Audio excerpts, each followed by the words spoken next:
नाशिक, संपूर्ण नाशिक शहरात खड्ड्याचं साम्राज्य पसरलेलं आहे।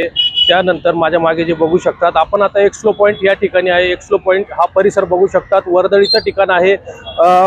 या ठिकाणाहून MIDC एरिया असल्यामुळे कामगारांची रेलचेल या ठिकाणी मोठ्या प्रमाणात असते।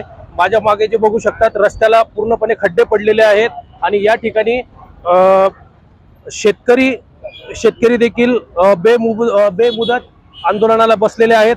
आपल्या सोबत आहे साहेबराव दातीर आहेत।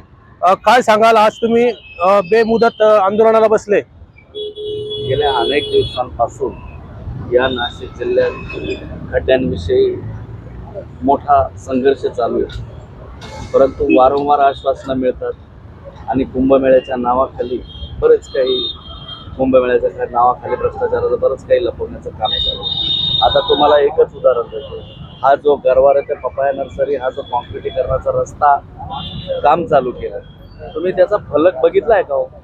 की बा टेंडर कुणाला मिळालं, त्याची रक्कम किती, त्याची किती दिवसात मुदत, म्हणजे त्याची मुदत किती, कोणत्या निधीतून मिळाला, याचा काहीच तपास नाही आणि फक्त खोदायचं काम। गेल्या 3-4 महिन्यापासून या रस्त्याचं काम चालू आहे। अंबड सातपूर या दोन्ही MIDCला, म्हणजे ही महानगरपालिकेची अर्थवाहिनी, त्याला जोडणारा हा रस्ता कसा ना कसा खोदून ठेवलाय। कुठं काय चालू आहे, रोज अपघात होत आहे, एका उद्योजकाचा बळी गेला।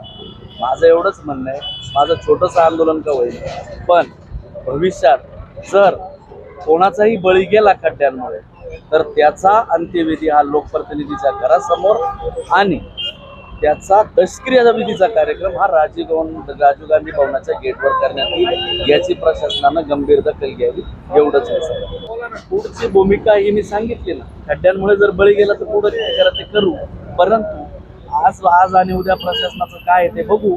नाही ऐकलं तर मग मी पुढचं तुम्हाला सांगतो ना काय आंदोलन करणार।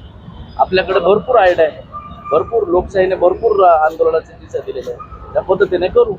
आणि आम्ही आता या 7 तारखेला जे काही महासभेच्या दिवशी मागणी साखळे आयोजन केलेले त्यात आम्ही बघू ना, आम्हाला राजीनामाच मागायचा या सगळ्या, आमची तयारी चालू आहे। याच परिसरात निलेश कोतकर यांचा देखील खड्ड्यात गाडी अपघातात मृत्यू देखील झाला होता आणि त्यानंतर साहेबराव दातीर यांनी देखील सांगितलेलं आहे, आता पुन्हा जर या रस्त्याला जर बळी गेला तर स्थानिक लोकप्रतिनिधींच्या घरापुढे अंत्यविधी करण्यात येईल।